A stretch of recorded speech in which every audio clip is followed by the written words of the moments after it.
Oh, I am Heitor Gurgulino de Sousa. I am from Brazil. I live in Brasilia, the capital city of Brazil. I'm a member of the Executive Committee of the Club of Rome. I am a Vice President currently of the Club of Rome, and I'm the Chairman of the Club of Rome chapter of Brazil. So I'm here in Ottawa to discuss with our colleagues from Latin America and from the Canadian Council of the Club of Rome and the American Club of Rome chapter, global issues, and particularly sub-hemispheric issues, which we think will be important for a presence of the hemisphere in the Club of Rome International. Because Club of Rome is to see global issues.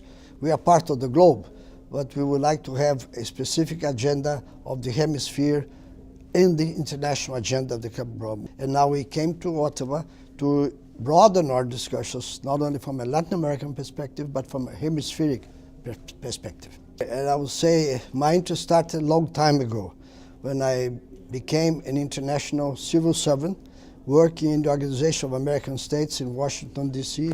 in the 60s.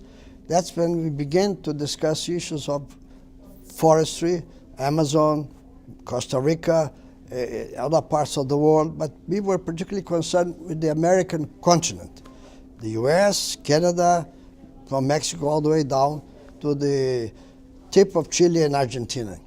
And later on, I was president of a university in Brazil. I was the first president of the University of São Carlos in the state of São Paulo, Brazil. And in 1970, we created there the first course in ecology in Brazil. I was not an expert in that area, but I hired somebody who helped us develop a program in ecology. That was 2 years before the UN First Conference on Environment in Stockholm.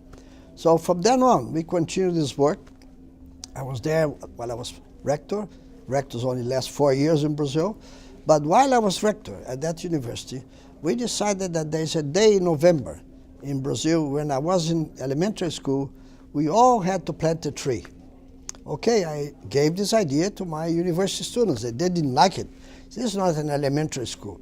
But in the end of the day, finally they have agreed, and each student planted a tree. I planted 6. But then I had a group of people from my campus, and I asked them to plant more trees. We needed more trees. We planted 30,000. That was in 1970-72. If you go to the campus of Federal University of São Carlos in Brazil today, people look and say, oh, how wonderful this campus is. I said, yes, there was a crazy rector here 40 years ago that was criticized because he wanted to plant trees.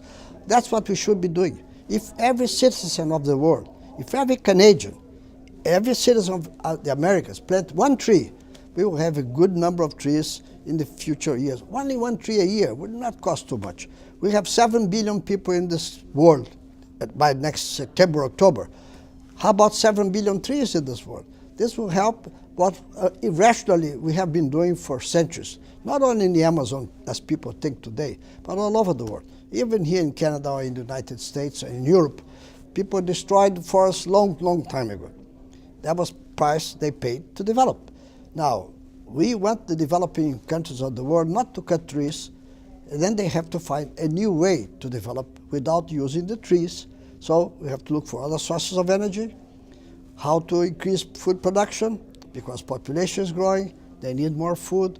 So we have some major issues. So the global thinking of the Club of Rome that came from its founders, Alexander Aurelio Peccei and Alexander King, was to see the world problems, the world problematique, as they used to call those days, as a complex, holistic point of view, multidisciplinary or interdisciplinary point of view. That means bringing together specialists from different areas to discuss the issues and hopefully identify possible solutions. And this was done when the Club of Rome launched this Limits to Growth in 1972. We had a tremendous success with that book, which was a result of a research project from a group of professors from MIT with some graduate students there. Since then, the Club of Rome has been operating for the last 40 years. Almost every year there's a report coming out. Limits to ignorance, limits to peace, immigration, etc. You know, you can name it. There are plenty of work. Now we are still struggling, but people that read the book, Limits to Growth, in those days are seeing today that the Club of Rome was absolutely right in its predictions. Unfortunately, decision makers or politicians in general think of the next election. They should think of the next generation. And this is what was limiting the acceptance of the proposal that the Club of Rome made in 1972. We are still in that. We are going to have next year in Rio de Janeiro, Brazil, my own country, the Conference of Rio plus 12, 2012, 20 years after the Conference of Rio in 1992. We're still fighting over the same issues.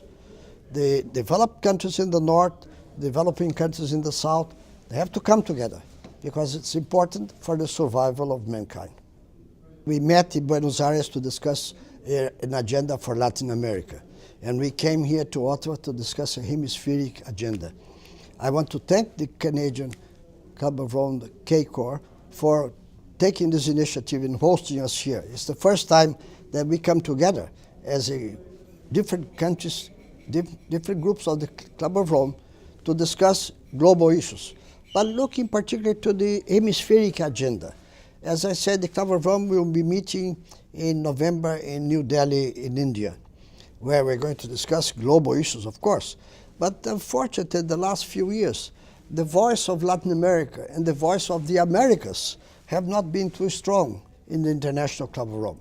And I'm a vice president of the Club of Rome, and I think we have to correct that. So we hope to bring a message from Latin America and from the hemisphere to our meeting in New Delhi, so that when we go into the next program of action of the Club of Rome, our regions will have a better, stronger voice, I hope, in the global context.